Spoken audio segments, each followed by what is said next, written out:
risen with Christ. Tayo po, katulad po ng sinabi po tayo dito na binuhay tayo kasama ni Kristo. So, risen with Christ. Alam ko na lahat po tayo dito ay binuhay na po tayo ng Diyos. Ngayon, kung medyo alanganin ka na ikaw ay binuhay na ng ating Panginoong Kristo, makinig po kayo para sa ganon. Ma-receive din po natin yung pagkabuhay na ito sa ating buhay. Okay. Basahin po sa inyo sa English yung pong sinabi sa Colossians chapter 3 verse 1 to 4. If ye then be risen with Christ, seek those things which are above, where Christ sitteth on the right hand of God. Set your affections on things above, not on things on earth. For ye are dead, and your life is hid with Christ in God. When Christ, who is our life, shall appear, then shall ye also appear with Him in glory. Titignan po natin dito kung ano po yung bagay na pinagagawa po sa atin ng Panginoon. Ano po? Sabi dito, binuhay tayong kasama ng ating Panginoong Heso Kristo. Kaya maraman lamang po na pag-ukulan na po natin ng pansin yung mga bagay tungkol po sa langit o tungkol sa kaligtasan po natin. Kaya ito po yung papukusan po natin dito. Okay, there is a word here. Dito sa binasa po natin, napakahalaga. And what is this? It is the biggest little word in the world. So, kapag nabasa po natin itong verse na ito, yung pong word na it, napakaikli lamang po niya, pero it determines to us na ito po yung nagpapahayag ng ating kaligtasan. Okay. Sabi mo dito, determines life or death, heaven or hell, demands that believers walk their talk. So, hindi na po tayo salita ng salita, ano po? Kundi ginagawa na po natin. Dahil sa paggawa po natin, this is how we obey God in our life. At alam niyo po ba, ang kaligtasan po natin ay nakasalalay ng dibdib po yan sa ating pagsunod sa ating Panginoong Jesucristo. Amen. Okay. Sabi mo dito, if ye then be risen with Christ. So kapag tayo binuhay na, dapat naman po na mamuhay na po tayo ayon sa ating Panginoong Jesucristo o yung buhay na po natin nakalaan na po sa mga bagay na makalangit. At yun na po yung dapat na pinupukusan po natin. Pero alam niyo kung isa, because of disobedient to God. Alam niyo po ba, pag sinabing disobedient to God, it is stubborn to God. So nagiging matigas po yung ulo po natin dahil pinipilit pa rin po natin yung the other way na tinuro sa atin ng Panginoon, which is, ang tinuro sa atin ng Panginoon, mamuhay na tayo. Kapag tayo binuhay ng Panginoon, mamuhay na tayo ng ayon sa ating Panginoong Jesucristo. Itinutuon na natin yung isipan natin sa mga bagay na makalangit. Pero kung minsan, di ba, pinapasok pa rin natin o pinipilit pa rin natin yung mga bagay na gusto natin gawin dito sa lupa. Ano po? Kaya nga po, alam niyo po, it is impossible for us to be with God someday kung ipipilit pa rin po natin yung pamumuhay po natin dito. Tandaan natin, binuhay na tayo. So, ibig sabihin pala, yung buhay natin without Christ Jesus is dead. Amen! Yung dati pa na pamumuhay natin, kung hindi pa natin tinatanggap si Yesu Cristo, is dead. So, tayo po yung mga patay dahil sa ating mga kasalanan. Kaya, right now, nung tayo po yung tumanggap na kay Kristo, parapat lamang po na tayo po yung mabuhay na ng ayon sa kanyang kalooban. At yun na po yung sinusunod natin. Kaya nga tayo nag-obey na doon sa mga bagay na inutos sa atin ng Panginoon. And then, Paul challenges us to look alive. Gusto po ni Pablo, ni Apostol Pablo, na tayo po ay makita niya na talagang buhay na. Amen. So, matitignan po natin, halimbawa dito, sa bawat isa natin, matidiscern natin every spirit Makikita mo kung buhay na yung tabi po kay Kristo, kung makikita mo po yan, matidiscern mo po yan. At hindi po tayo madadaya. Dahil makikita po natin sa kanilang mga gawa, makikita natin sa bunga ng mga salita o ng mga ginagawa po nila o sa pamumuhay po nila, if ye real be alive in Christ Jesus. Now, sabi po dito, if ye then be risen with Christ, kung tayo po ibinuhay na kay Kristo, alam niyo, ang ating Panginoon po, tayo po yung encourage po ng Lord through the disciple, through apostle, advice and encouragement for living ones na tayo po yung mabuhay na. Mamuhay ng ayon na sa kabanalan ng Diyos. Mamuhay ng ayon na kay Kristo. At hindi na doon sa mga bagay na ginagawa po natin dito. Kaya nga mga kapatid sa Panginoon, let's take a look at this. Marami po sa ating Kristiyano na po tayo, nagsisimba tayo, Although, alam po natin na sometimes we are imperfect, meron tayong nagagawa, pero dapat more on ma-emphasize po sa buhay po natin yung the big of God in our life. Amen. Yung po makita sa atin yung kalakihan na ng Diyos. Hindi po ba yung kapag halimbawa na dumanas tayo ng konting pagsubok lang sa buhay natin, then wala na, tumatalikod na agad tayo sa Panginoon. Never. Kasi ang kailangan po talaga natin, patunayan natin sa Panginoon na Lord, talagang nakapasok na sa akin yung resurrection mo. Nakapasok na sa akin, Panginoon, yung pagtatagumpay mo sa kamatayan. So yun po yung dapat napapakita po sa atin that we are no longer in sin. Although, sometimes we do sin, nakakagawa tayo ng pagkakasala kasi we're still on the Word. At alam po natin na kapag tayo po'y na-compromise into a little things in the Word, sin na po ang tawag po doon. Kaya nga kapag halimbawa nakakaliban ka sa mga bagay sa Panginoon, sin na po ang tawag doon. Kasi parang ganito po yan, no? Yung simpleng bagay, parang meron pong boundaries po tayo in our life, eh. Halimbawa, this is the Word, and this is the new Word of us through Christ Jesus. Tayo po ay nag-ipat na nandito ng Panginoon. Kaya, once na magbaka ng konti dito, it is the life of sin na yun. So, kahit na wala po tayong ginagawa, it is the life of sin na yun. Kasi bakit? Bumabalik tayo doon sa dating mundo natin eh. Bumabalik tayo doon sa dating old path natin. Sa nakarinang buhay natin. Kaya sabi ng Lord, since na tayo po'y binuhay na ng Panginoon kasama kay Kristo, dapat na tayo ituon natin ang ating mga paningin sa mga bagay na pakalangit na. So, kung titignan po natin, parang ang labo pa rin, ano? Ang dami pa rin mga Kristiyano na ang buhay nila nakapokus pa rin sa mundo. Nandun pa rin po tayo sa mga bagay na kaabalahan po rin po natin sa mundo na ito. Na sa pagkakakala po natin, yun pa rin po yung talagang normal na buhay na patapos natin tanggapin siya sa Kristo sa buhay natin. Kaya, you must listen. Kailangan na mapakinggan niyo po lahat dito para na sa ganon, hindi po tayo magkaroon ng surprise pagharap po natin sa Panginoon dahil makikita po natin kung ano po yung dapat na pinapagawa talaga sa atin ng Panginoon. Amen. Sabi po dito, ano po, papaliwanag lamang po natin ito. In Colossians chapter 3 verse 1 to 4, ipinakakahulugan po dito ni Pablo that because believers have been raised with Christ, they have a new spiritual identity. Bago na tayo, matulad po ng sinabi rin sa 2 Corinthians chapter 5 verse 17. They have a new spiritual identity and should focus their mind on heavenly spiritual things rather than on worldly matters. This means their allegiances, the desire and attitude should align with Christ's new life.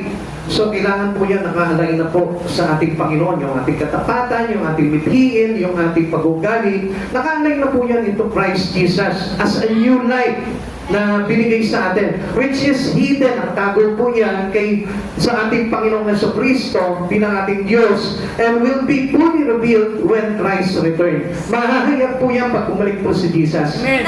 At hindi naman po yun, mamaya mapakita ko po sa inyo, ito po kaganapan na ito, pagkatapos na mahayag si Jesus, tayo naman po yung mahahayag. Ang ganda po nun, kapag tayo po yung talaga nakasunod po sa gusto po mangyari ng Panginoon. But before anything else, gusto ko po muna pakita po sa inyo, ito po mga bagay-bagay na ito. First, yung po 2 great commandments.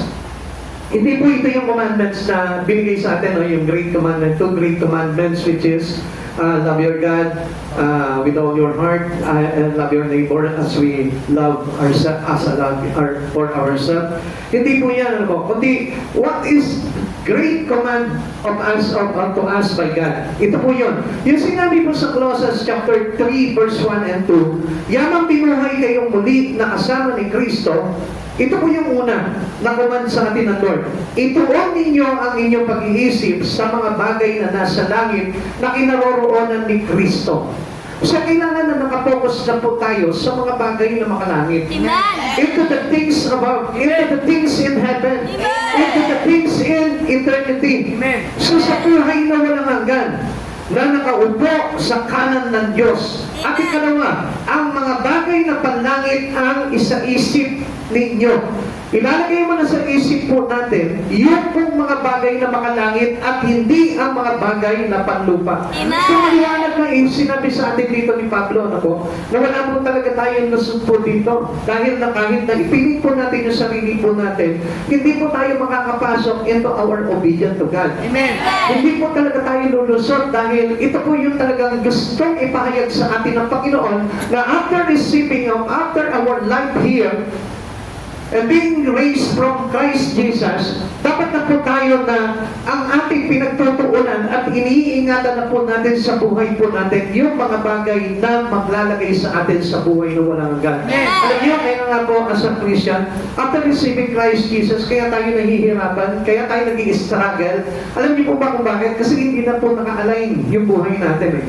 Pinipilit po natin bumalik tayo doon sa mga bagay na makasalimutan, which is, hindi na tayo doon eh. Amen. Kaya tayo nahihirapan. Amen. At na makilala mo siya sa Kristo sa buhay mo, at dapat na pamuhay mo na ngayon yung nakaregards na sa ating Panginoon. Amen.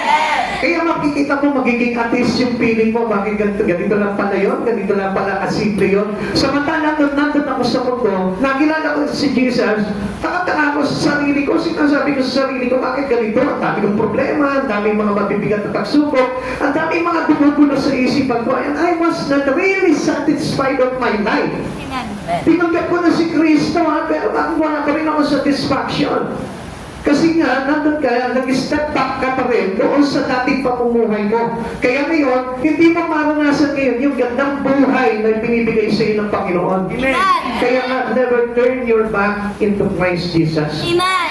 Huwag na huwag po tayo talaga tatalikod sa Panginoon dahil ang mahalaga po talaga, ma-enjoy na po natin yung buhay na nakalaan sa atin doon sa kanyang kaharian.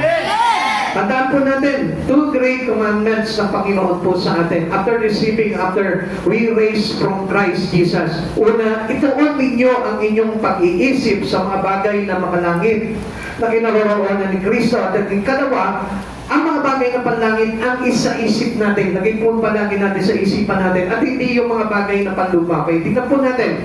Seek those things which are above. Ano po yung dapat na hanapin na po natin sa buhay natin? Pinaglalaanan na po natin yung mga bagay na kung saan patutunguhan natin. Amen. Lahat tayo bilang niligtas ni Kristo, doon na tayo patungo eh. Kaya nga kapag ka umaatras ka, mahihirapan ka talaga. Tingnan niyo mga kapatid sa Panginoon. Kung nandun yung victory life po natin, nandun. Tapos, habang lumalakad ka, pinipilit mo na umatras. So, nandito nga yung failure eh. So, ibig sabihin po niyan, mahihirapan ka talaga. Lahat ng mga kabigatan, madaranasan mo talaga sa buhay mo. Amen. Pero, kung ang daan mo patungo na kay Kristo, God will assist you by His right hand para hindi ka mahirapan. Amen. Kaya ang dami mga Kristiyano nagtataka bakit ganito Christian na ako, pero ang bigat pa rin ng buhay. Ang hirap pa rin, ang gulo pa rin ng buhay. You know what? Kasi nga, wala yung assisting hand of the right hand of Jesus. Hindi tayo inaakay eh. Walang maakay sa atin kasi patras nga tayo eh. Instead na pasulok tayo into eternity, into the life ahead.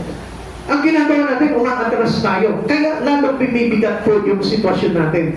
Tandaan po natin, we already reject the word. Amen. Nilagyan na tayo ng mundo eh. Amen. Kaya nga tayo, kinuha ng Panginoon dahil rejected na tayo sa mundo, ibig sabihin po nito, hindi na tayo kaisa ng mundo, kaya galit na sa atin yung mundo. Amen. Pero ipipilit mo pa rin ibalik yung buhay mo doon, kaya mahihirapan ka. Amen. Amen? Amen. Maliban na lamang kung halimbawa, manunumbalik ka ulit doon. Magiging isa ka ulit doon sa dating gawain na yon.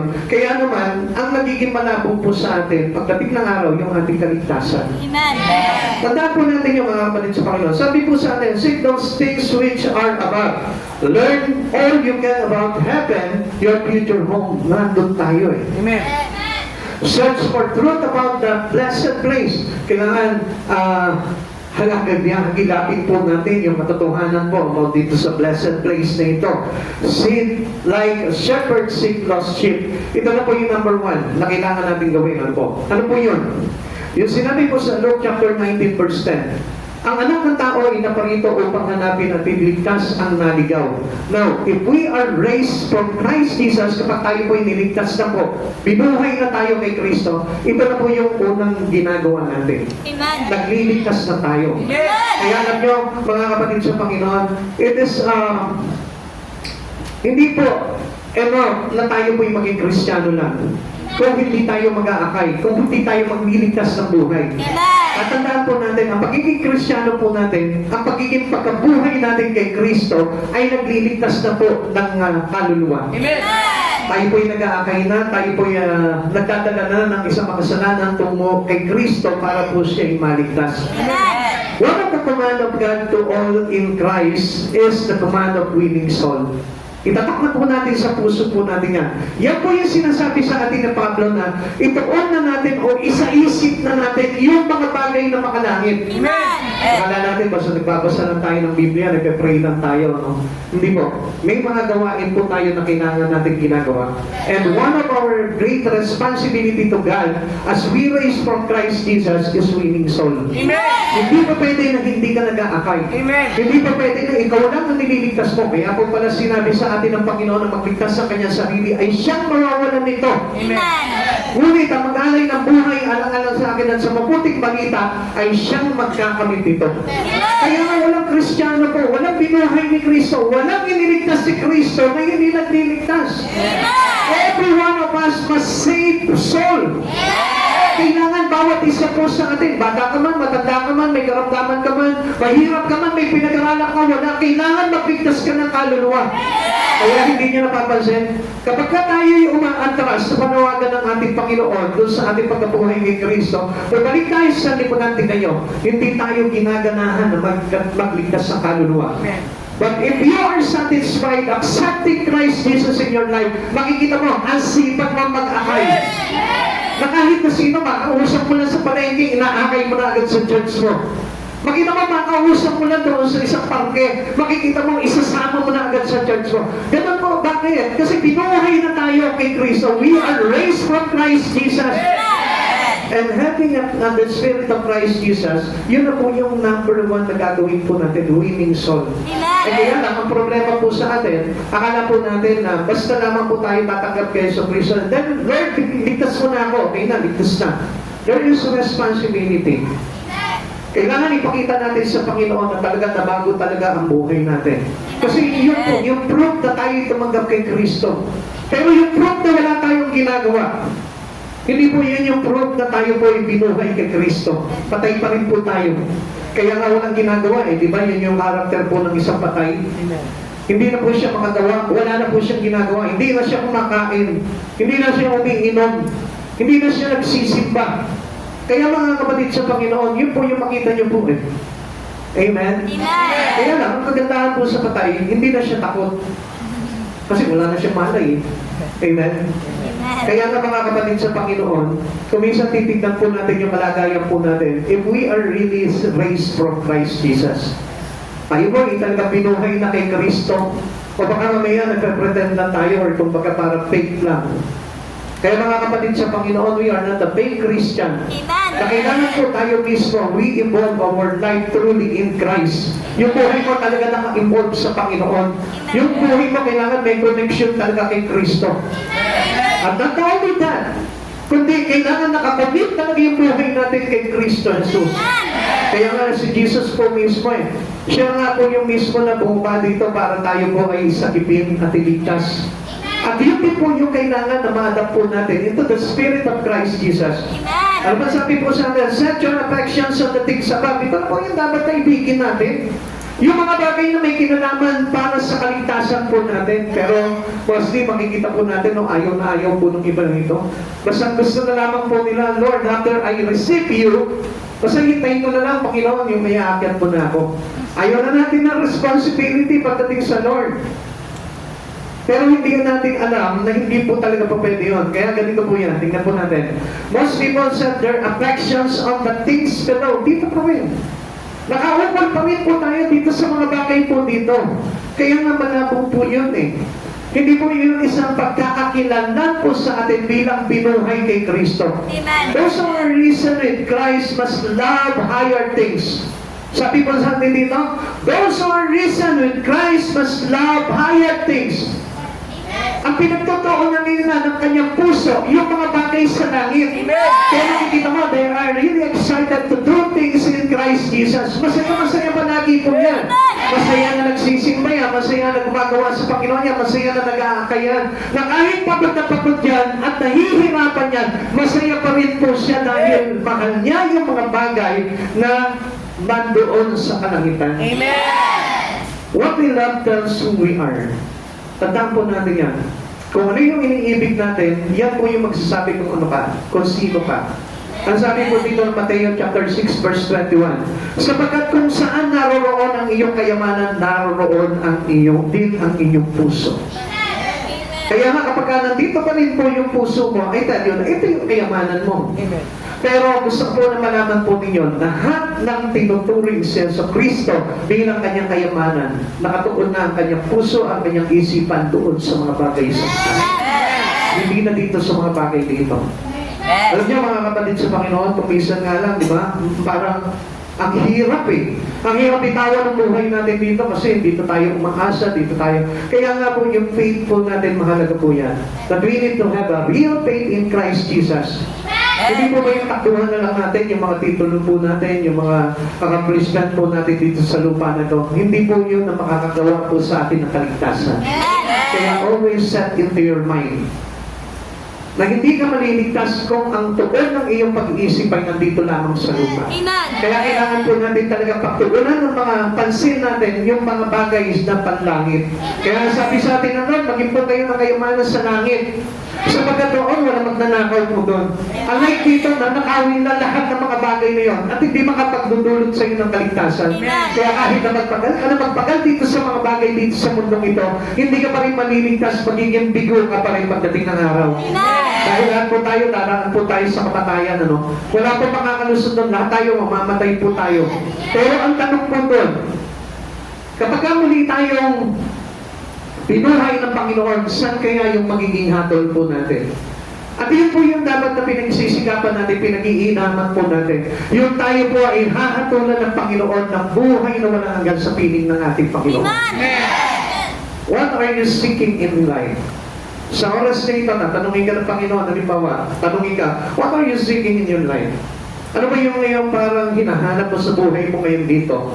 What is first place in your heart? Ano ba yung nakakauna sa puso mo? Pakita lamang po ba ng pera yan? Pagpapayaman lamang po yan. Kaya nga alam nyo, in the sad things na I heard someday, I heard into other Christian na ginagamit lamang po nila yung kanilang natutunan pagdating sa Biblia, natutunan sa salita ng Diyos para lamang po kumita. And that was really sad. Nakakalungkot po yun na ginagamit po natin ito. Tatandaan niyo po ba ito si Simon, yun sa Bible po? Naku, sana nainggit po siya dito nainggit po siya doon sa mga alagad. Tapos sabi niya, bigyan niyo rin ako ng Holy Spirit. Nag-aalok siya ng pera, binibili niya yung Holy Spirit, na sabi sa kanya nito sila Peter, sabi niya, mapapahamak ka, ikaw at ang iyong pera. Kapatid sa Panginoon, ang kailangan po natin dito is real living into the presence of the Holy God. Amen! And all the things that we can gain from God. Hindi yung mga bagay na magiging natin sa Panginoon. Kundi yung buhay na kaligtasan. Kaya kaya mga kapatid sa Panginoon, kapag doon lamang po tayo nakatingin sa Christians to God, makikita mo na namamatay yung ating espiritu. Wala tayong excitement sa mga bagay.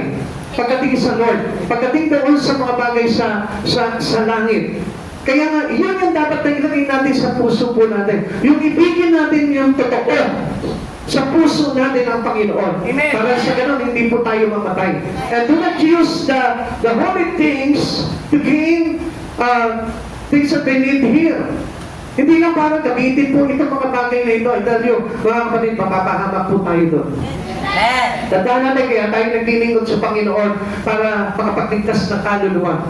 Kaya tayo naglilingkod sa Panginoon para na sa gano'n. Magawa po natin yung fruit ng Lord na tayo binuhay na po ng Panginoon at yung ating isipan ay nakatuon na po doon sa mga bagay na makalangit.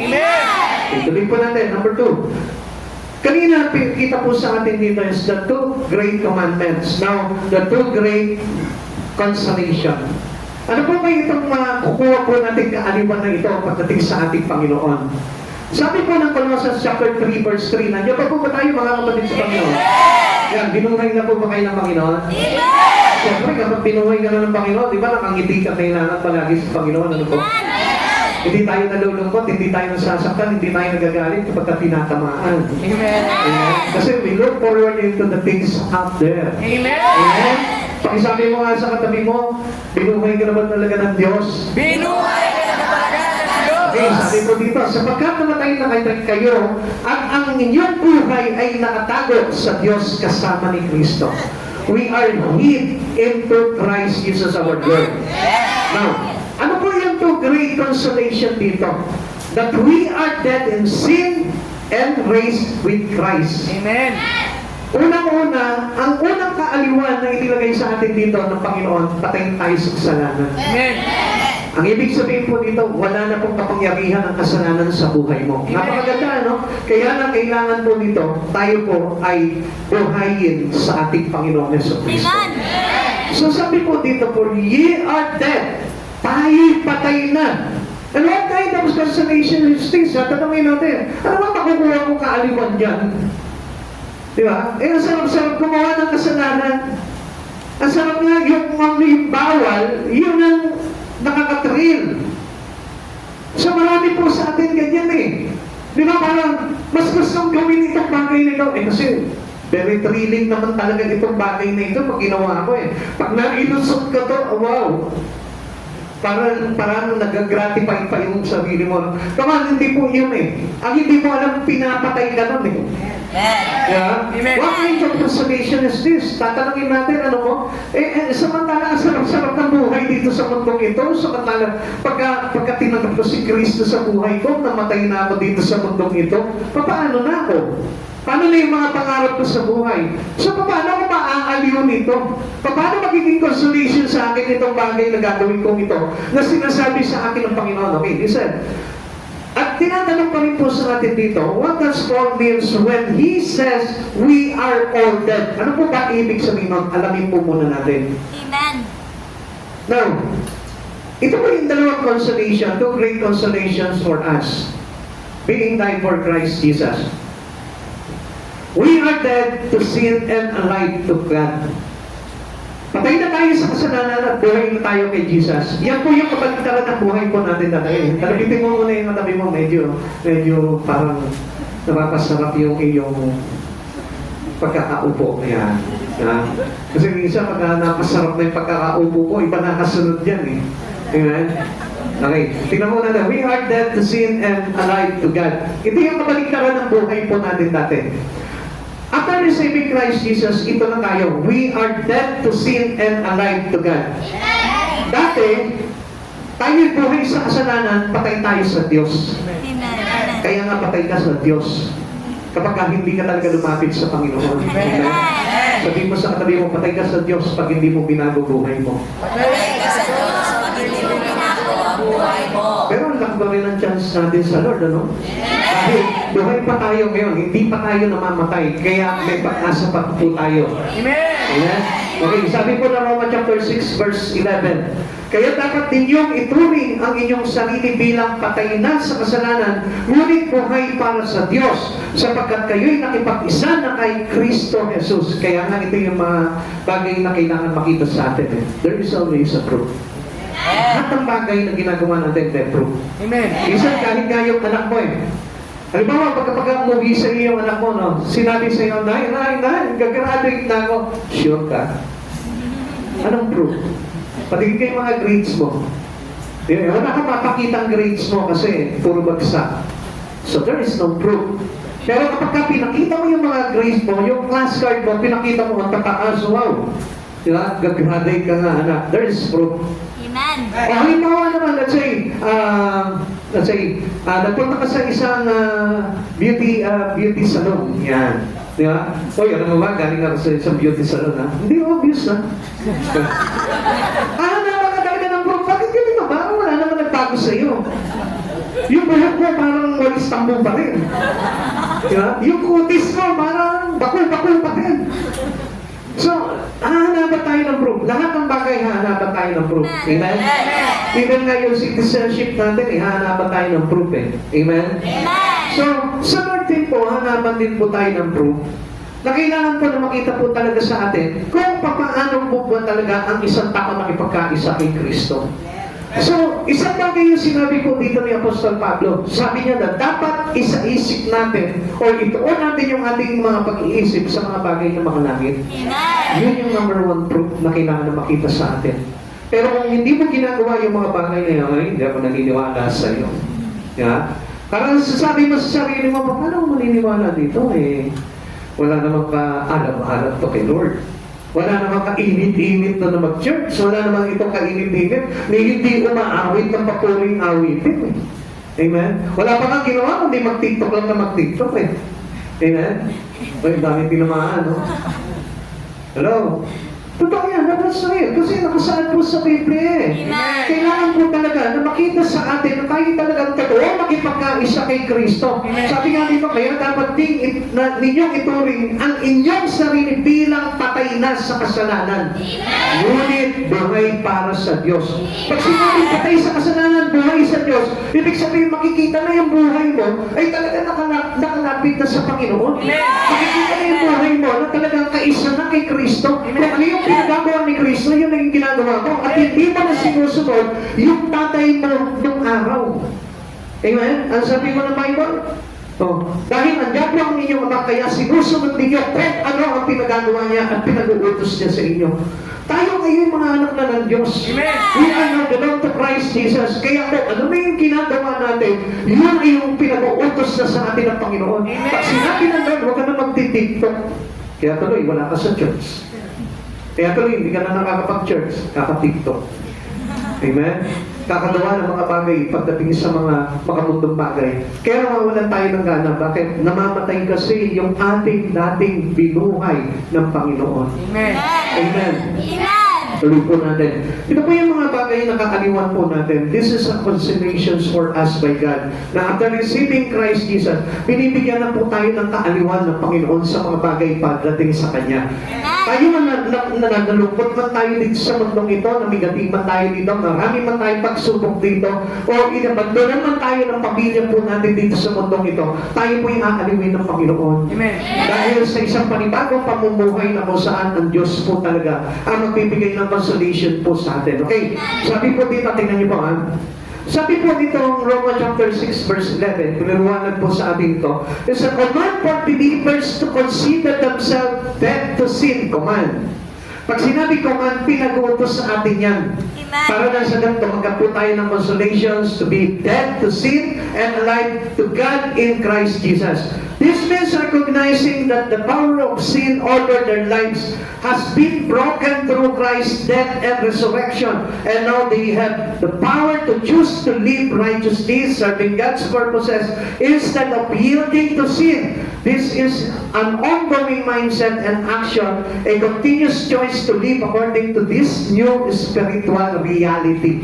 Pag sinabing spiritual reality, ito na yung dapat na nakikita sa espiritu mo. Yung tayo po'y namumuhay na into righteousness at tayo po'y nakapaglilingkod na sa Panginoon, kapatid sa Panginoon. Yun na po yung purpose ng buhay po natin ngayon. Kung bakit tayo binuhay kay Kristo, para tayo makapamuhay into righteous living. Amen. At tayo po'y makapaglingkod na po sa Panginoon and not to yield into sin. Nagulong po pala yun. Kapag tinanggap po pala natin si Yesu Cristo, and then still, we cannot live into the righteousness of God and we cannot serve God, ang mangyayari po sa atin, yielded into sin. Amen. Nandun pa rin po tayo sa pagkakasala. Kaya kahit sabi ko nga po sa inyo, kahit hindi ka gumagawa ng kasalanan, but if you step back into your old path, into your old way, into your old lifestyle, you've sinned. Amen. Amen? Naintindihan niyo po ba yan? Ulitin ko po sa inyo, tayo po ay lumipat na. Doon sa kaligtasan ni Yesu Cristo, tayo po yung buhay na. But if you are stepping back into your old life, into your old lifestyle, I tell you, you've sinned. Amen. Amen. Kaya nga mabuti ang Panginoon dahil lagi tayong binabalik niya. Amen. Dahil lagi niya tayong hinahatak. Bakit? Kasi ayaw niya tayo mapahamak. Kasi ayaw niya na hindi tayo maligtas. Kasi mahal tayo ng Diyos dahil gusto niya talaga na mapabilang tayo sa paghahari ng Diyos. And I praise God and I thank God dahil lahat po tayo nandito pinabalik ng Panginoon. Amen. Not only to you, but for us too. Sa amin din, sa ating lahat na nandito, mapalad tayo dahil binabalik tayo ng Panginoon. Amen. Hinahatak tayo. Ay, halika ka dito, mapapahamak ka dyan. Di ba yung bata? Kapag nakikita mo yung bata para mapapahamak doon, hahaplutin mo agad yan, hatakin mo, halika dito, anak, baka mamaya masagi ka dyan. Ganun po tayo eh. Ganun ang Lord sa buhay natin. Ayaw na ayaw niya. Kung ano yung bagay nito, kaya nga panay palo sa atin ng Lord eh. Kaya hindi niyo po napapansin, di ba? Kung minsan, halimbawa, medyo nagpunta ka na sa ibang lugar na kung saan papaluin ka na agad ng Lord. O yan, naubos tuloy ang pera mo. Ha? Kasi hindi naman kita dyan pinapapunta sa iba ka nagpunta. Ha? Amen? We are crucified in Christ, yet alive in Him. Now, tayo po ipinako na kasama ni Kristo. Yung mga dating pamumuhay natin. Listen, mga kapatid sa Panginoon, yung dating pamumuhay mo, hindi na dapat yan eh. Kasi kasama ng pinako ni Kristo yan. Kasama ng inilibing yan. Kasama na yan doon sa grave ni Christ. At sa pagkabuhay ni Christ, kasama na tayo bago ng nilalang.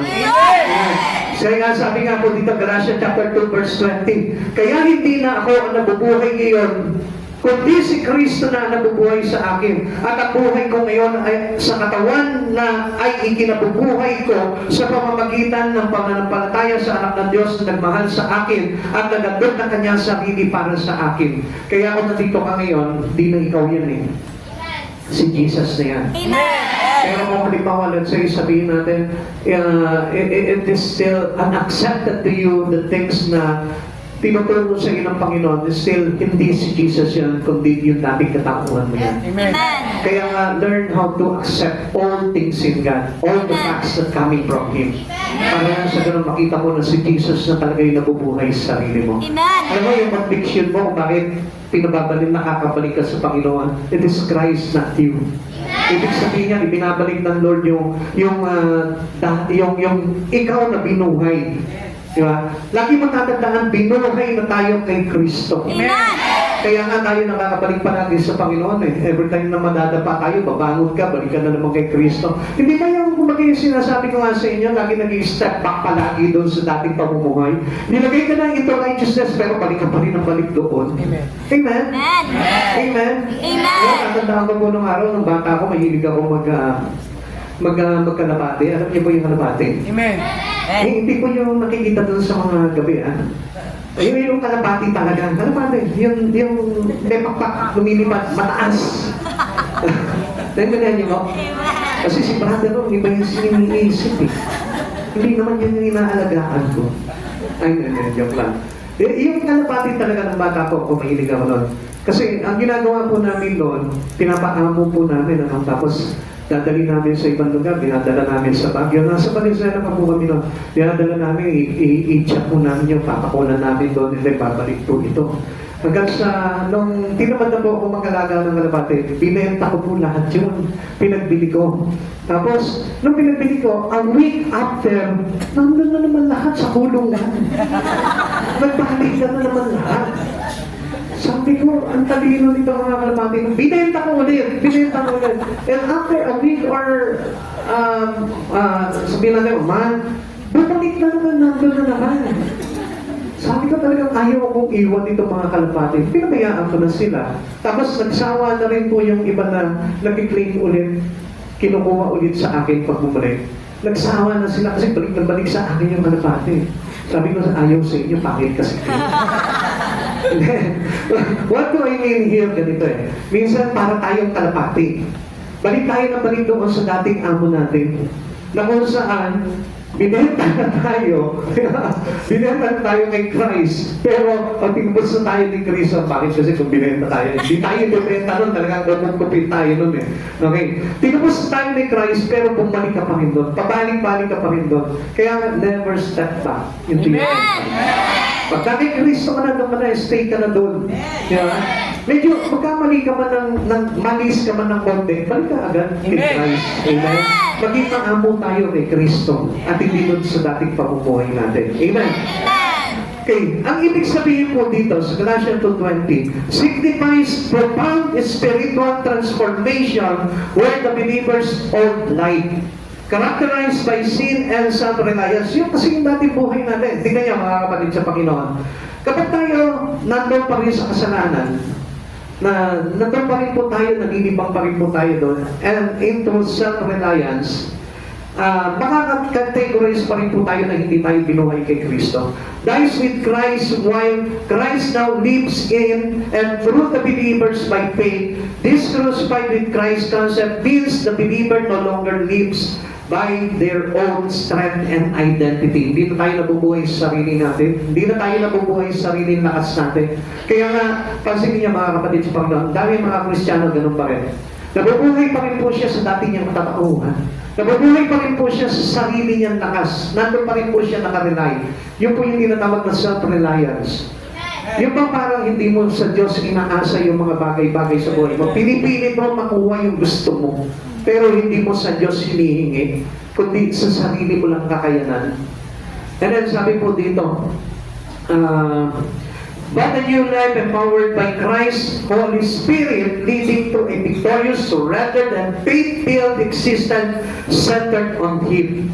So, ibig sabihin, nakasentro na sa buhay po natin yung Espiritu ng Diyos. Amen. At yun na po yung bagay na nagdidikta po sa atin ng lahat ng mga bagay na ginagawa natin. And we always acknowledge Him in everything that we do. Amen. Sabi ko nga po sa inyo, kapag ipinagkatiwala mo sa Panginoon, lahat ng iyong gagawin, magtatagumpay ka sa lahat ng iyong gagawin. Sabi po ng Proverbs 16 verse 3. Okay. Your life is hid with Christ in God. Yung buhay po natin nakatago na po sa ating Panginoong Yeso Cristo. We are hidden with His treasure. Ito na yung dapat ng ating maging kayamanan sa buhay po natin. Sabi ko nga po sa inyo, na kapag ka-Kristiyano ka na, niligtas ka na ni Yeso Cristo, kahit na mahirap ka lang, kahit na simple lang ang buhay mo, meron ka pa rin kayamanan, basta maging masaya ka lang kay Kristo. Amen. Kasi alam niyo, minsan, hinahanap natin yung kasiyahan natin dito sa mga bagay na ito. Sabi ko nga po sa inyo, our consolation was in Christ. Amen. At ito na po yung nagbibigay sa atin ng consolation. Si Kristo na po yung nagiging kaaliwan po natin sa buhay natin. Yung mga bagay na ginagawa natin kay Christ. Yung ibang sisimba, kaaliwan mo yan eh. Amen. Yung ibang nilingkod sa Panginoon, kaaliwan mo yan eh. Nakita mo po yung sinasabi kanina ni Sister Alma kanina dito sa testimony niya. Ano yung naging kaaliwan niya? Binigyan siya ng poging pastor. Kaya ganun na. Napag-igkas ako sa upuan ko, pogi daw, napatingin ako doon sa salamin doon. Sabi ko, asan? Napaka-humble eh, no? Pero pogi talaga eh, no? Kalimutan natin. Hindi yan, ibig ko sabihin, yan nabibigyan po tayo ng kahit na konting bagay lang, pero aliw na aliw ka. Amen. Nasisiyahan ka. Diba? Parang fulfilled. Amen. Kakaroon ng fulfilling sa buhay mo. Hindi pa yung meron ka ng hawak na 100K, hindi ka pa rin natutuwa. Amen? Binigyan ka lang ng sasakyan, hindi ka pa rin natutuwa. Amen? Amen? Hindi ka makasagot eh, no? Kasi meron ng sasakyan, gusto pa, isa pa. Diba? May bahay na, mansyon pa. So, alam niyo sa Lord, ang kaaliwan nasa Kanya lang. Amen. Kaya nakatago sa Kanya yung ating kayamanan. Amen. Na kay Kristo lahat po yun. What a safe place to be. Ito si Christ. Si Christ yung ating talagang place that we are safe. Amen. Intindihan po natin. All the treasures of wisdom are hidden in Christ. Lahat po ng karunungan na kailangan natin na kay Kristo. Alam niyo, minsan, di ba, dinadaya tayo nito mundo na ito. Ang mundo na ito, ang daraya eh. Di ba? Hindi niyo na mapapansin, itong mundo na ito, papagurin ka ng papagurin, tapos ngayon, pagpagod ka na, gusto magtrabaho pa na magtrabaho. Hindi niyo napansin po yan. Samantalang sa Diyos, binibigyan ka ng kapahinga. Sabi ng Lord, kayo napapagal, nabibigatan, lumapit kayo sa akin, pagpapahingayin ko kayo. Pero tayo, nagpapadaya tayo eh. Ang mundo pinapagod tayo, pero gusto natin yung mundo. Si Christ, pinagpapahinga tayo, pero ayaw natin si Christ. Nakita niyo kung paano tayo nadaya? Nakita niyo po, kapag hindi si Kristo yung kayamanan po natin, nagpapadaya tayo. Amen? Kaya niyo po yun? Ayaw niyo intindihin. Tanungin mo sa katabi mo, naiintindihan mo o ayaw mong intindihan? Naiintindihan mo. Sabi ko kanina, sabi ko kanina dito, all the treasures of wisdom, lahat ng kayamanan ng karunungan ay makukuha po natin nakatago kay Kristo. Amen. Kaya nga ito nga yung isang bagay na pinapakita ko. Dito sa mundo, pagod na pagod tayo. Hirap na hirap tayo. Nauubusan na tayo. Pero kay Kristo, ang sabi niya, I will give you rest. Kayo mga napapagal, nabibigatan, bibigyan ko kayo ng kapahingahan. Ano sabi ng Lord? Ako'y aalis, pupunta ako doon.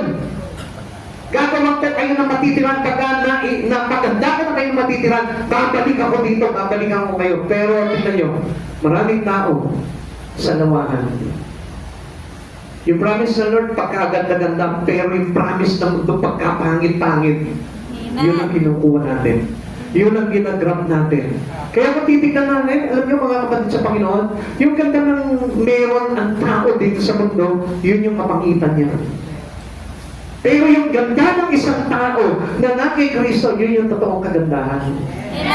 At yun yung dapat na ipakita sa atin, na makita natin, na totoong kagandahan ng buhay. Kapatid, dito tayo naman yan sa inyo, tingnan yan. Kasi gusto ko po na makita niyo po talaga dito na na kay Kristo ang lahat ng kayamanang hinahanap natin.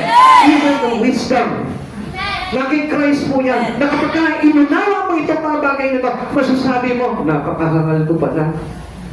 Bakit ko sinayang yung buhay ko? Bakit ko ipinokos dito sa mundong ito yung buhay ko? Useless din pala. Maglalagay din pala sa akin ito sa kapahamakan. Sabi mo ng Colossians chapter 2 verse 3, sa pamamagitan niya, nahahayag ang lahat ng nakatagong kayamanan ng karunungan at kaalaman ng Diyos. Minsan hindi natin pinapansin. Kaya ano nangyayari sa atin? We are easily deceived by Satan.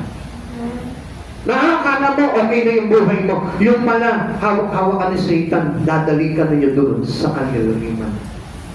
Kaya mga kapatid sa Panginoon, easy. Amen. We need this wisdom that coming from God. And we need Christ Jesus to be our treasure. Amen. Para sa ganun, ibigay sa inyo ng Lord lahat ng mga natatagong lihim ng Panginoon. Ipahayag sa iyo para na sa ganun mapagandaan mo yung buhay doon sa langit. Amen. Hindi natin napapansin po natin, ang dami pa nagagalit niya kapag pinapahayagan mo na si Yesu Cristo ang buhay. Pero ang sasabihin nila, si Maria. Ipipilit pa si Maria. Kaya hindi nila maintindihan yung bagay na yun Bakit? Kasi nga ililihim sa kanila yung karunungan ng Panginoon Na kung saan, yun yung magliligtas po sa atin. Sige, tignan po natin ito. Jesus Christ is the complete source of all wisdom and knowledge. Si Jesus nagpapahayag na that I am the way, the truth, and the life. Hindi ka pa naniniwala. Naghahanap ka pa ng Maria. Naghahanap ka pa ng mga santo-santito. Diba? Kaya natagpuan mo si Santino. Amen. Kaya nakita mo, ang tawag mo kay God, bro. Hindi mo alam na disip ka. Tatawagin mo ang Lord, bro. Hallelujah, praise God. Napakaliit naman ang pagtingin mo sa Panginoon because of lack of wisdom. Inilihim sa mga taong ganito yung kaligtasan. Kaya mga kapatid sa Panginoon, tingnan na. Look at this. Jesus Christ is the complete source of all wisdom and knowledge na sa kanya lahat. So, ibig sabihin, if you look where Christ Jesus, nandun na lahat. Kung naghahanap ka ng kaligtasan na kay Kristo na. Kung naghahanap ka ng kapahingahan na kay Kristo na. Naghahanap ka ng satisfying life na kay Kristo na. Ay, sabi nyo, which are hidden within Him, but are fully accessible to those who believe sa lahat ng mananampalataya. Kaya pala hindi naniniwala Kasi hindi talaga mananampalataya ni Kristo. This verse emphasizes the sufficiency of Christ, stating that believers do not need to seek wisdom or knowledge elsewhere. Hindi ka na yung maghahanap pa sa iba, Kay Jesus lang, kompleto na. Amen. Because everything they need for spiritual understanding and living a godly life is found in Him. Naghahanap ka ng kaligtasan kay Jesus, pag-aralan mo si Jesus. Naghahanap ka ng buhay na walang hanggan, pag-aralan mo si Jesus. Naghahanap ka ng payapa at matuwid na pamumuhay, pag-aralan mo si Jesus. Naghahanap ka ng kasaganahan sa buhay, pag-aralan mo ang buhay ni Jesus. Nasa kanya nakatago ang lahat ng kayamanan, karunungan. Kaya nga, kung wala si Jesus sa buhay mo, malilito ka sa mundong ito. Baka mamaya ibang karunungan na magamit mo, karunungan ng kaaway, na kung saan nadayain ka at pagkatapos sisingilin ka pagdating ng araw. Kaya pansin niyo mga kapatid sa Panginoon.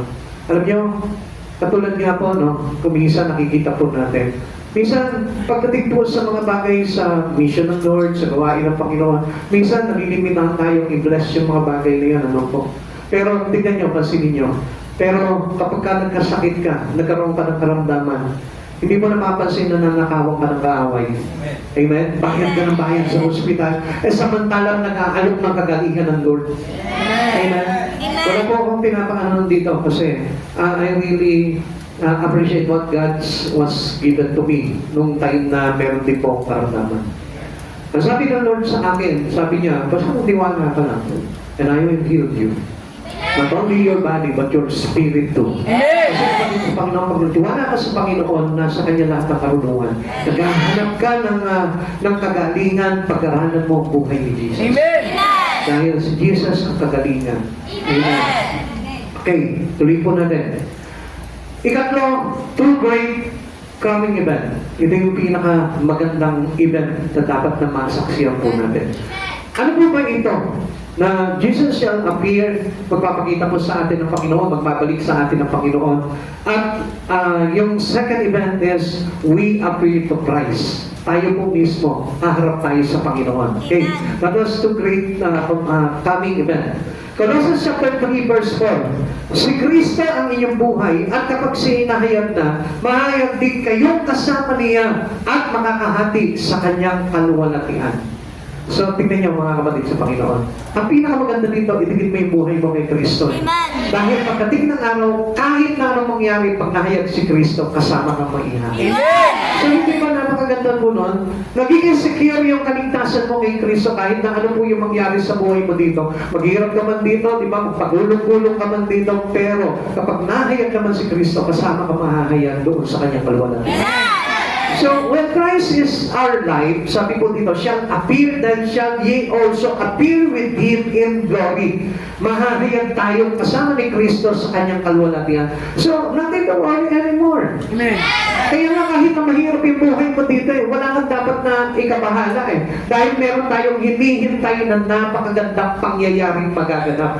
Yung pangyayari na yun, hindi mo dito mararanasan dito sa lupa yun, kundi mararanasan mo yun doon sa ating future na lugar na pupuntahan. Amen?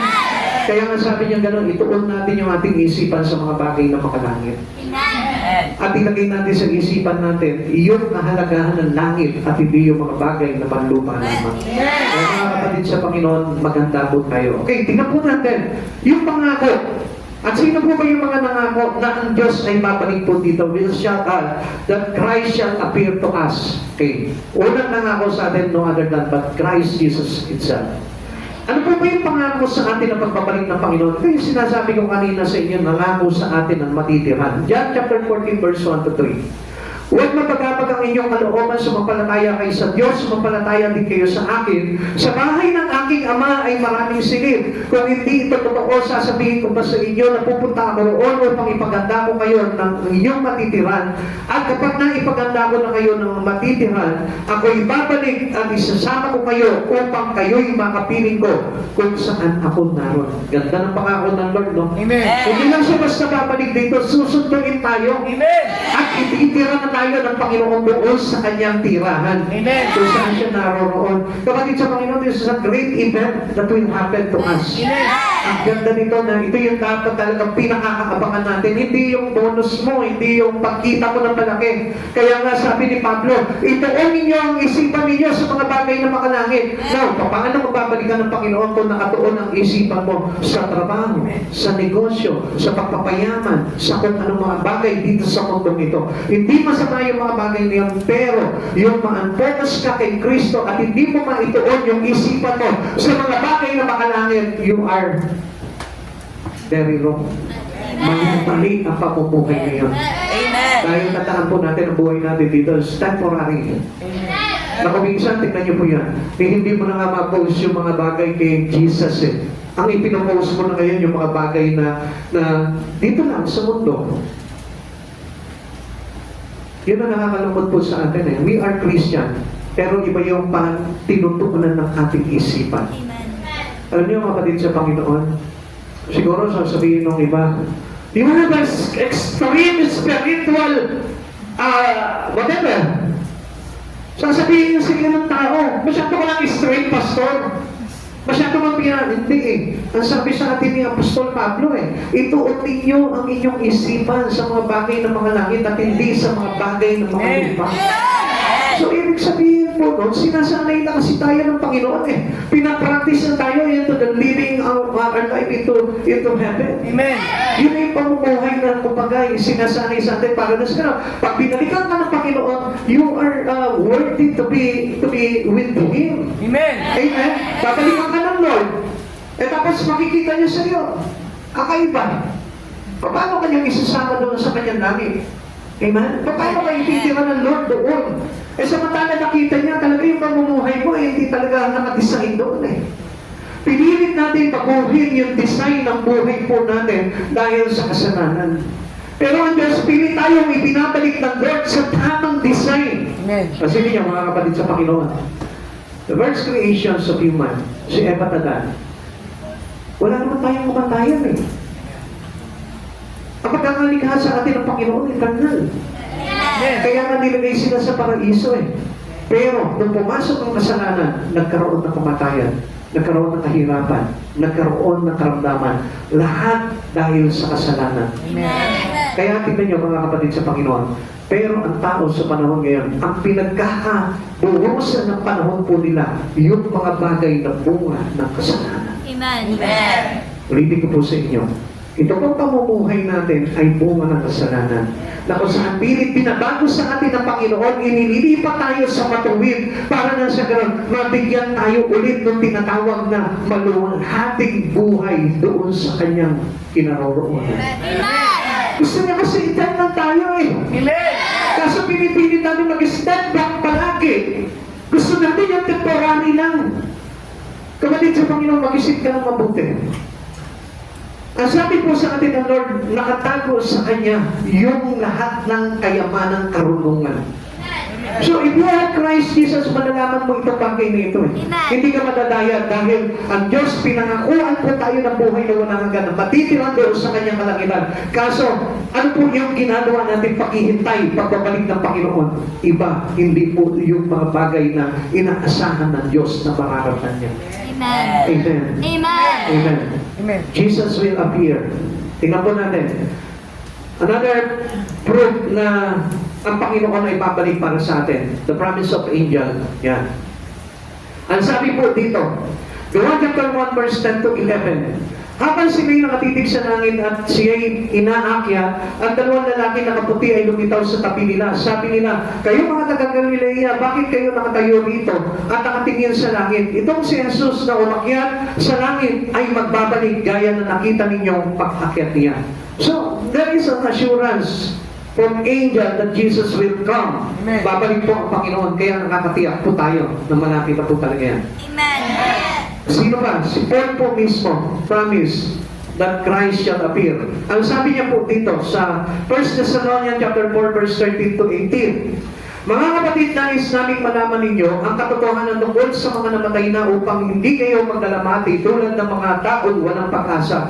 Dahil naniniwala tayo si Jesus ay namatay at muling nabuhay, naniniwala din tayong bubuhayin ng Diyos upang isama kayo kay Jesus ang lahat ng mga namatay at sumasampalataya sa Kanya. Ito ang tinuturo ng Panginoon at sinasabi naman namin sa inyo, tayong mga nabubuhay pa at natitira hanggang sa paparito ng Panginoon ay hindi mauuna sa mga namatay na.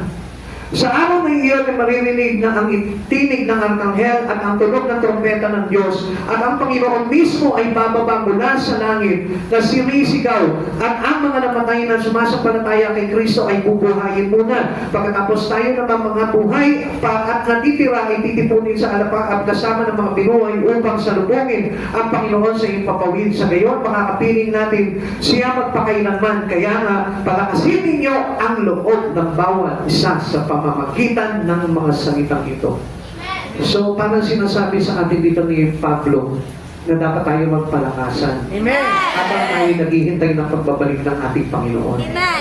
So, kung mapapansin po natin, katulad po nito, na halimbawa, dumating ng Panginoon, ano kaya yung mararatnan niya dito?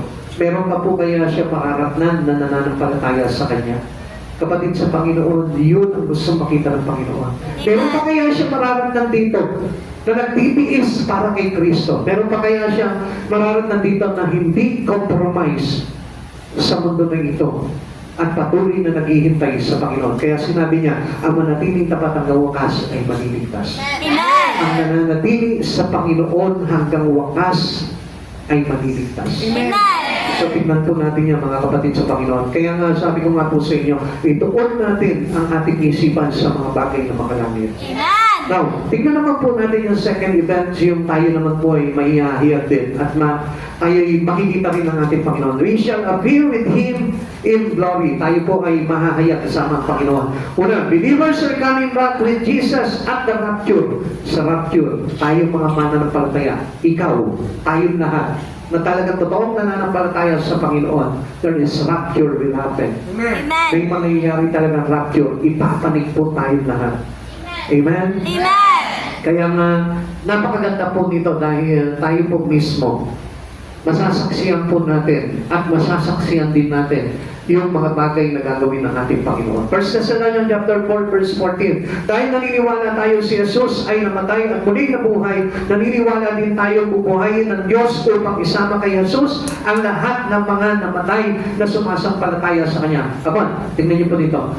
Kung ikaw sumasampalataya sa Panginoon, at kung ikaw sumasampalataya ka na ikaw ay papanik ng Diyos, pagdating ng araw, mahayag ka kasama ng Diyos, dapat yung iyong pamumuhay ay nakatuon sa Diyos. Amen. Dahil ang fruit ng pananampalataya ay nakapokus sa Panginoon. Ano po sabi po ng Hebreo?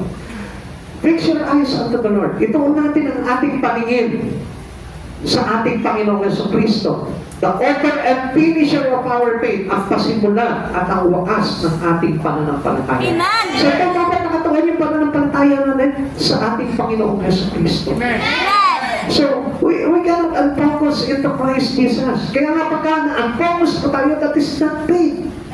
Amen? Naiintindihan niyo yun? Amen. Kaya nga kapag halimbawa, nag-focus ka sa ibang bagay, hindi tayo nananampalataya kay Kristo. Kaya nga, sabi sa atin ng Panginoon, tayo dapat ay maramdang sumasampalataya sa Kanya. Amen. We shall appear with Him in glory, the blessed hope and glorious appearing. Okay, parang ito yung talagang pagpapahana sa atin ng pag-asa. Okay, nandiyan pa po ba tayo? Peter chapter 2 verse 13. Habang hinihintay natin ang pinagpalang araw ng ating inaasahan, ito ang araw na mahahayag ang kaluwalhatian ng ating dakilang Diyos at tagapagligtas na si Jesucristo. Imagine that. Ito po yung mahahayag yung kaluwalhatian ng ating Panginoong Jesucristo. At ikaw yung saksi doon. Amen. Bilang mananampalataya kay Kristo. Amen. Nandun ka mismo, ikaw mismo. Hindi kayo nakatanaw, kundi nandun ka mismo. Amen. Kasi yung mga nakatanaw, yun, naiwan yun. Pero tayo, nandun tayo, saksi tayo. Amen. Kasama natin na tayo mismo pinararangalan din ng kaluwalhatian na magaganap kay Kristo. Amen. We shall appear with Him in glory. We will receive glorious body. Yan. Kapag nananatili tayo sa Panginoon, yung ating katawan ay papalitan ng maluwalhating katawan. Amen. Ano po ba yan? Sabi po dito ng Philippians chapter 3 verse 20 to 21. Kaya dapat ito po yung laging ilagay na po natin sa isipan natin at puso natin. So bakit sa kabilang dako, tayo ay mga mamamayan ng langit. Tagaroon na tayo. Amen. Kaya useless na yung ating mga transaction dito sa lupa. Baliwala na po yan.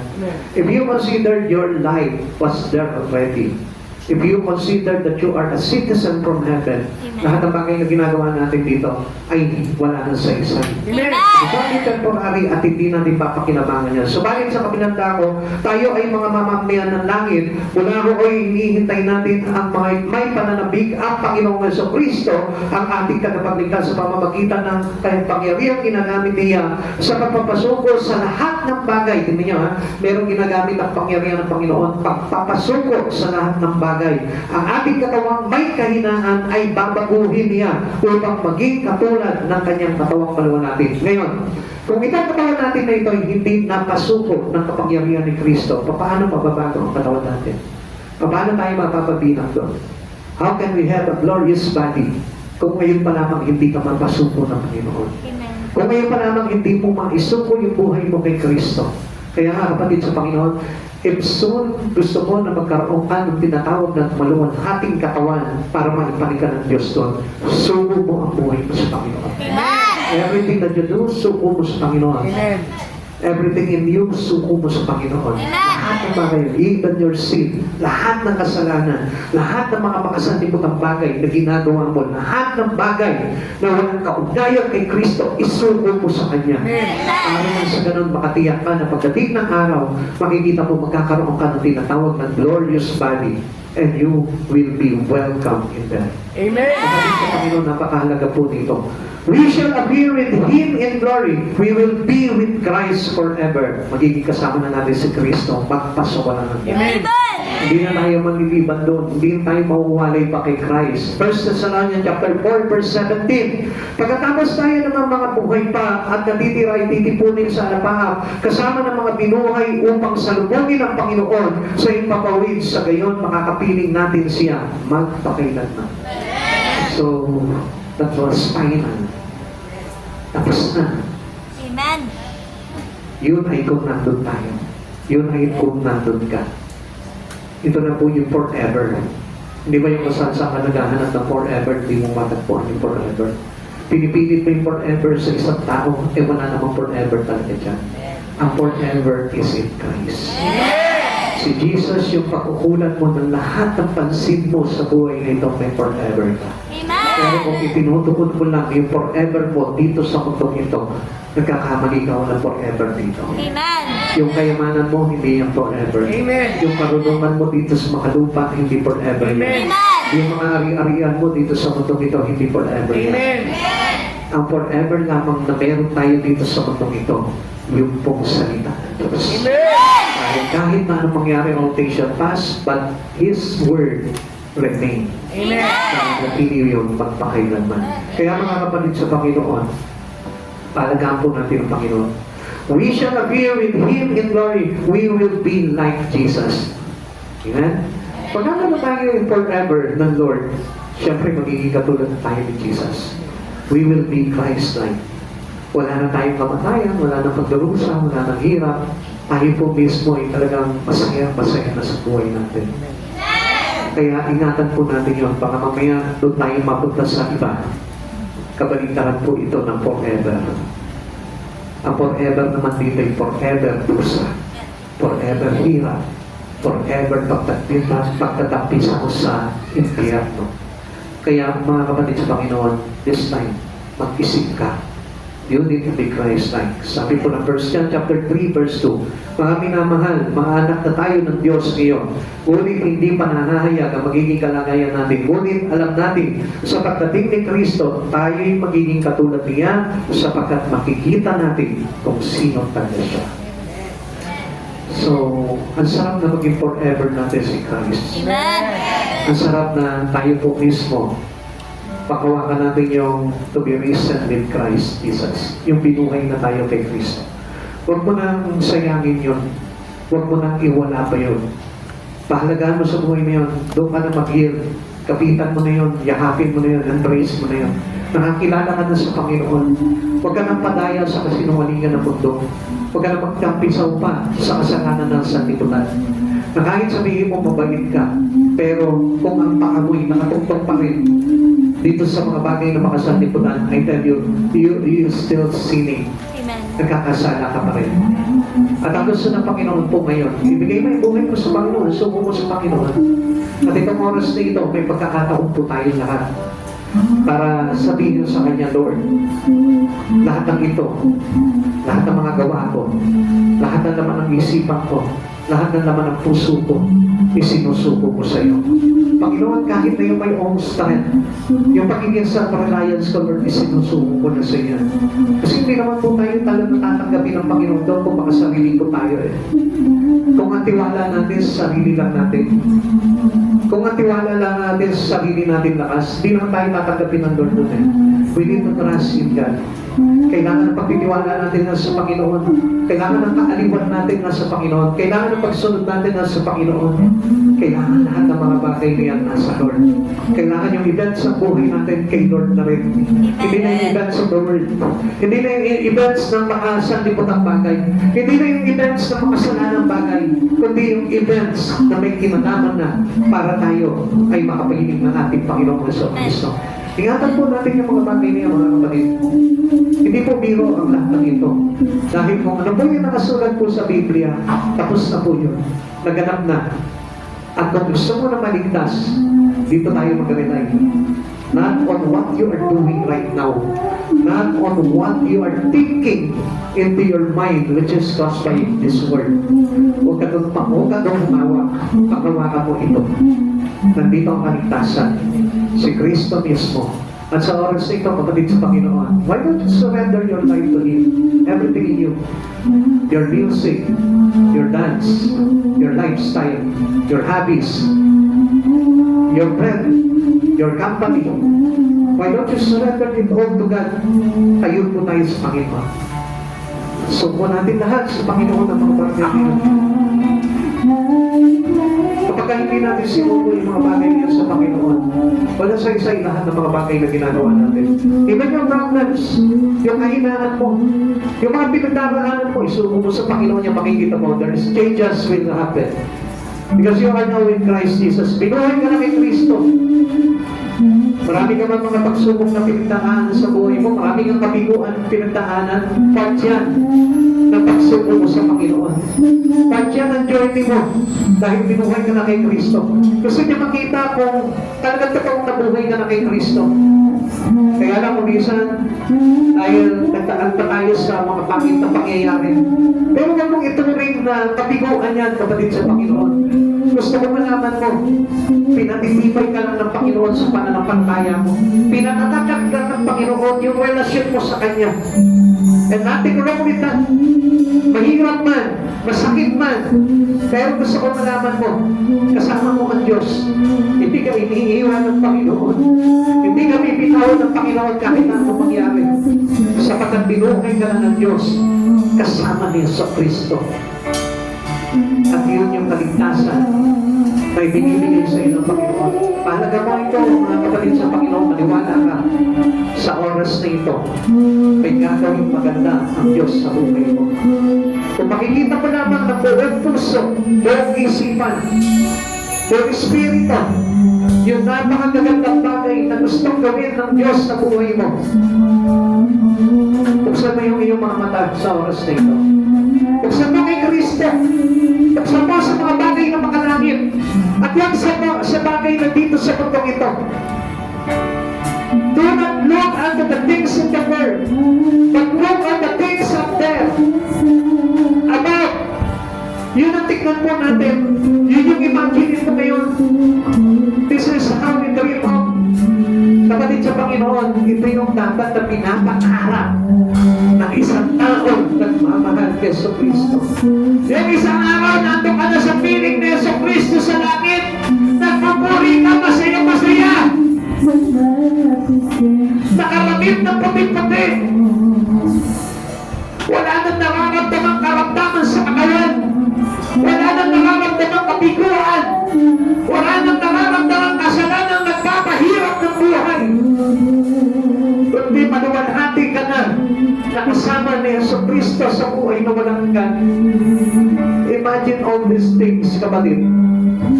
Sino ba naman hindi lalabot ang puso? Sino ba naman hindi luluha? Kung ang ipinapangako sa kanya ng Panginoon Yung buhay na wala ng pagdurusa. Yung buhay na wala ng kamatayan. Yung buhay na wala ng hirap. Yung buhay na wala ng bigat. Hindi katulad dito sa mundo na ito. Ang hirap-hirap. Puno ng kalungkutan. Puno ng kapigatian. Puno ng kaaway. At hindi mo nabibigyan kung ano yung mangyayari sa'yo. Kung isipin mo sa oras nito, kapatid. Kaya sabi nga ni Pablo, ituon mo yung iyong isipan sa mga bagay na makalangit. Para makita mo yung ganda nito. Para dito mo nang masaksihan mo kung ano yung bagay na yung pinangako sa iyo ng Panginoon. Napakaganda. Napakaganda ng offer ng Lord. Kung tatanggapin mo ito, kapatid, sa Panginoon, ngayon pa lang, magdiwang ka na. Ngayon pa lang, let us celebrate the life in Christ Jesus. Let us celebrate our life in Him. Let us celebrate the life eternal in Christ Jesus. Thank you, Jesus. Thank you, Lord. Namin sa buhay ni kami. Kakain ako ng kalwalatian na magpakainatan.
Sabi ni Jesus, our purpose in life is to win soul. Kapatid, kung meron kang gusto i-comfort sa oras na ito, dito sa lugar na ito, kapag kapitan mo, i-comfort mo siya, sabihin mo sa kanya, nagtagumpay tayong dalawa, nagkatagumpay tayong lahat na narito ngayon. Kapag i-comfort mo, dahil ako naniniwala ako, na binigyan tayo ng tagumpay ng Panginoon sa oras na ito. Hindi na lang ang pangalan natin sa akin ng buhay. Kapag lapitan niyo yung mga kapatid at sa inyo i-comfort. Alam niyo, biyaya ng Lord yan sa bawat isa sa atin dahil ay lahat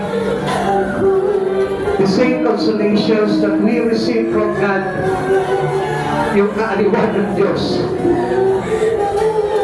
Come on, sige. Come on. Come on, church. Come on, church. This is a consultations of God into us. Kaaliwan ng buhay na walang hanggan.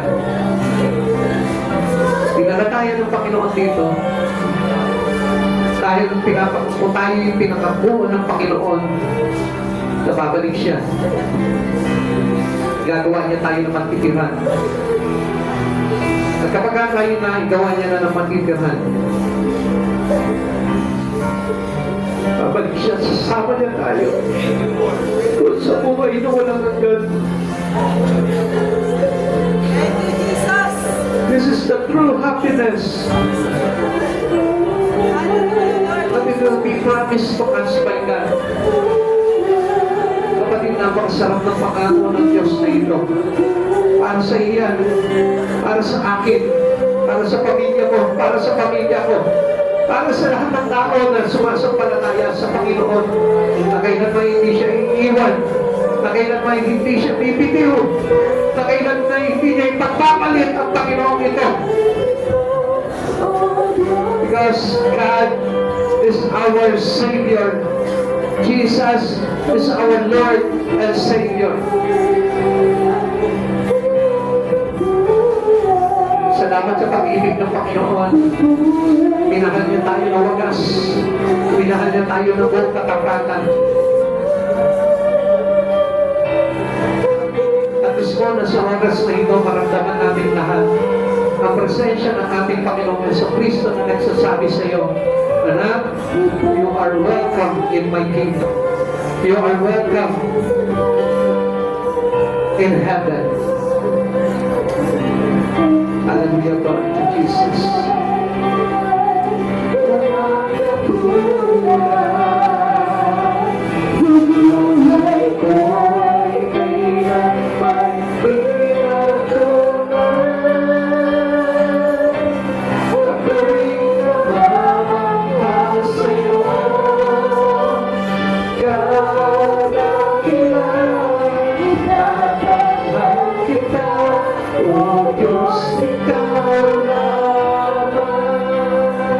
Ulitin natin.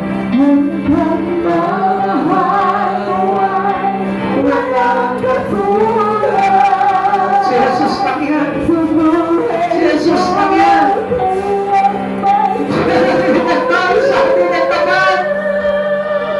Eh, Jesus lang yan. Hindi mo makikita yung tunay na pagmamahal dito sa mundo nito. Ang pagmamahal ni Jesus ay tapat, wagas, ang hindi matutugpasan ng kahit na ano ka man. Ang pagmamahal ko ay walang katulad. Sa buhay ko ay kailanman pinagkulang. Salamat, Panginoon. Pinagpapagpas sa'yo. Kailangan itatahal kita, O Diyos, ikaw lamang. Salamat, Panginoon. Salamat, Panginoon Jesucristo. Unahin ang tapat ang pag-ibig mo sa bawat isa, Lord. Hindi ka nagkulang sa amin, Lord. Ala namin minsan, Lord, pinabayaan ko kami. Pala, Lord, pinatatatag mo lang kami. Yung pala, Lord, pinasasarap mo lamang, Panginoon, ng labanan. Dahil, Lord, kailanman pala hindi mo kami binitiwan. Pinakita mo po sa amin, Panginoon, na wala kaming ginawa, kundi ikaw yung Diyos na nagtanggol sa amin. Panginoon, maraming salamat po, Lord. Salamat sa kaputihan mo, Panginoon. Nais ko po, Panginoon, na maramdaman ng lahat. Pag-ibig mo na yan, O God. Lord, hindi naman dito sa church na ito, Lord. Pag-isa aming mga pamilya sa labas, Lord, sa buong mga tarin. Maramdaman po nila, Panginoon, ang tunay at dapat na pag-ibig mo, Lord. Kung bakit mo po kami, Panginoon, inaalis sa mundong ito, Lord, dahil ayaw mo po pala kami mapahamak. Ayaw mo kami makompromise pa ng kasalanan, Lord. Maraming salamat, Panginoong Jesus. Salamat sa kabutihan mo, Lord. Pagpalain mo, Panginoon, ang bawat isa sa amin, O God. Salamat po, Panginoon, sa Espiritu mo, Panginoon, na umabot sa amin, sa bawat isa sa amin na narito.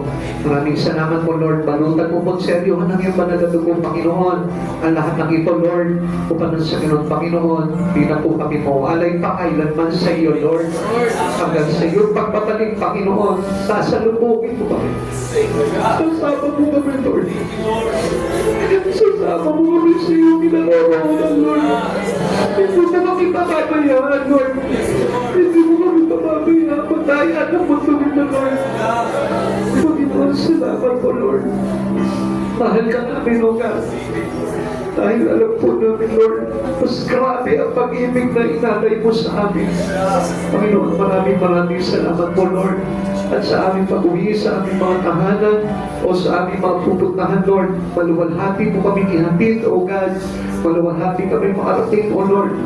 At sa ganun, Panginoon, magamit pa ang aming buhay para sa maraming kaluluwa, Lord, upang maidala po namin sila sa iyo, God. Maraming salamat po, Lord. At pinapanalangin po namin din, O Lord, ang aming mga mahal sa buhay na wala pa sa iyo at patuloy na hindi pa nananampalataya sa iyo, O God. Abutin mo rin po sila, Lord. Nothing is possible to your Spirit, O God. Lord, mahabag ka sa kanila, Panginoon. Lord, tawagin mo sila. Patakin mo sila, Panginoon. Kalagan mo sila sa mga talinganan ng kaaway.